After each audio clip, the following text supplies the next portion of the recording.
On the peak of the COVID-19, between April and May of the year 2020, the command recorded 2,500 kilograms of interception of illicit drugs to the tune of about 3 tons.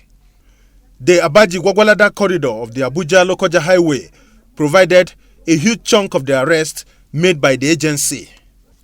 Operations in the course of the campaign assumed 2 patterns: through raid or cordon off and search operations. The Lokoja-Abaji axis, as you call it, is the link between the north and the south. Or, if I should use the word, between largely where these drugs are found or produced and where these drugs are largely abused.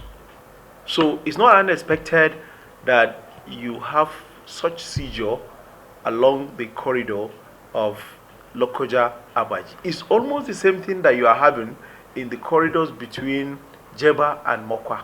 505 arrests of suspects were made all year round, with 31 at the close of the year. 91 of such were incidental arrests, with 257 for brief intervention. Similarly, 118 of those found wanting after investigation were successfully prosecuted to various jail terms, while 130 cases are pending in various courts. The issue of drug abuse is not an issue of enforcement alone. That is why we believe that the key issue is prevention. Prevention is very, very important. Don't allow our youths, don't allow any person to get in touch with the drugs, because try to avoid it early. So because the moment you allow him to touch or her to touch the drugs, you've already created a market. So you are now battling to reverse the process, but you really don't even allow it to start. Amongst this category of suspects are professionals in fields of human endeavors arrested for drug trafficking.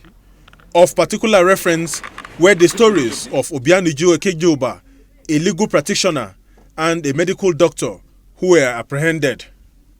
FCT residents will also not forget in a hurry the several instances of intervention made outside the command's mandate to prevent threats to national security. In this regard, the cases of Samuel Nwagalagu, the alleged gun runner, and the money laundering syndicate readily comes to mind. I can say that greed and